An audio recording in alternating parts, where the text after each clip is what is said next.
Hello to all my newsletter friends. Paul here, and hope you're well. Hope here we are in the middle of February.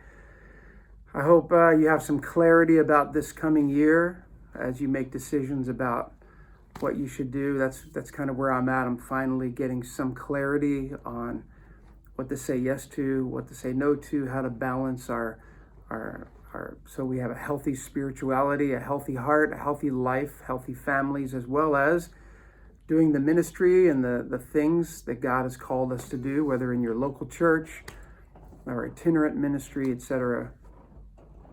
So I pray that you're getting some peace and clarity. And also want to just make a quick announcement that my new album, my first new album in 3 years, is coming out next Friday. Pretty crazy. Just grateful, super grateful that I still get to do this. Humbled that, out of 50, 60 songs I've written in the last couple years, that we narrowed it down to 10 or 11. These what I feel like are the best. And I feel like this album really represents community and 25 years of friendship, almost 30 years, really. A lot of these people, like Michael Rosbach producing a good portion of the record, and, Ben Gow on guitar, but also Jason Ingram producing some of the tracks, and we co-wrote some songs. Jason and I with Leslie Jordan of, Leslie from All Sons and Daughters.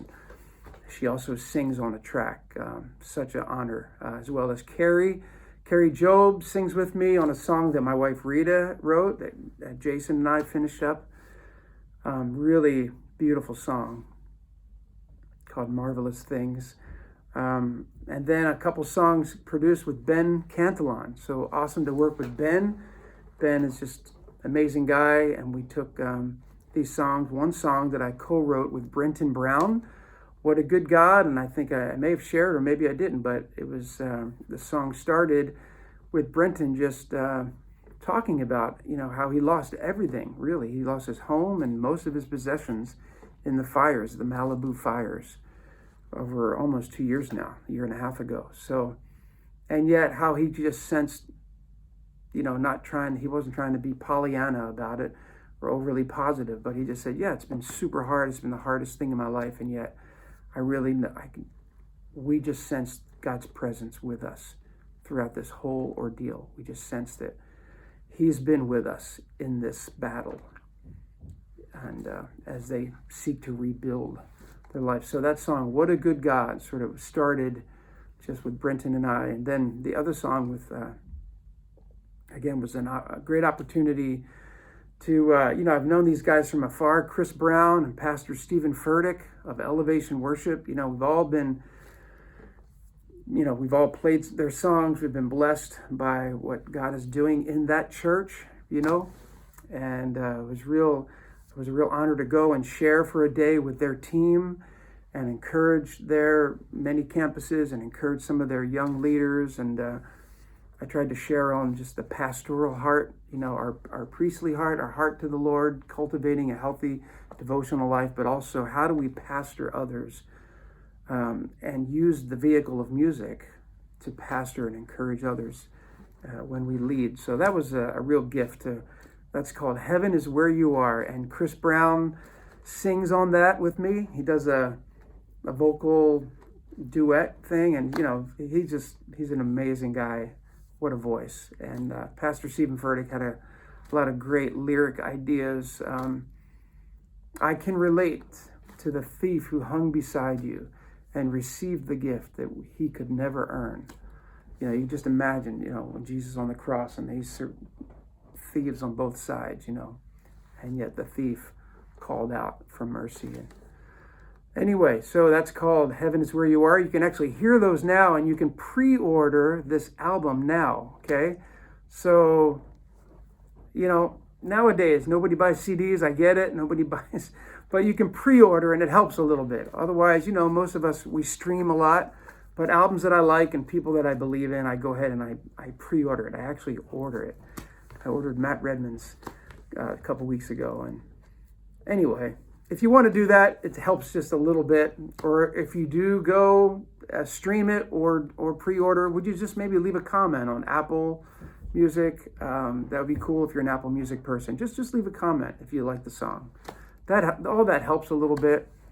I hate promoting. This is my least favorite part of doing a project. We just prayerfully try to write songs that are going to help others worship, that will glorify God. And yet, when the project comes out, it always feels awkward. Even this is my 19th album. It's just, say, hey, go check out my album, because we want to promote the Lord, and it feels self-promoting. But many of you have said, don't worry about that, Paul. We know your heart and all. So it's all good. Thank you. Thanks. But it would mean a lot if in the next week, check out the songs, and next Friday especially, if you're inclined to post it on your social media, either Twitter or Instagram, Facebook, if there's a song or something about the project that you want to just give a shout out, I would really appreciate it. Of course, that would be really kind of you to do that. Now I want to go down the list. There's other people like Kim Walker-Smith is singing on this project. Just the song Behold Him, which is, we used it for Christmas, but really it was kind of primarily an Easter song, Buried death as he rose to life, behold him. He who chose a criminal's end, paid with blood to settle our debts. Buried death as he rose to life, behold him. Jesus, Son of God, Messiah, the Lamb, the roaring lion. Oh, be still and behold him.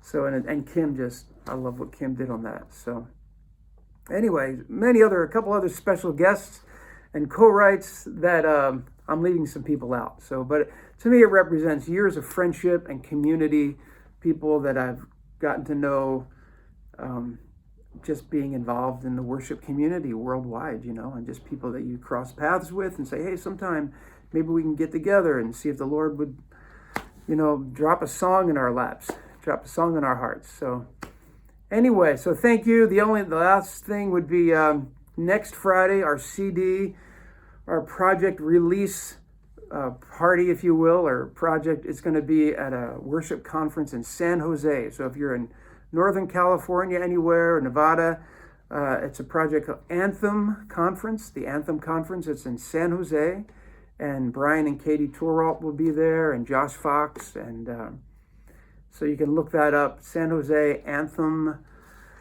Worship Conference. I don't have the link, but anyway, and then I have some things coming up. You can check our website, leadworship.com.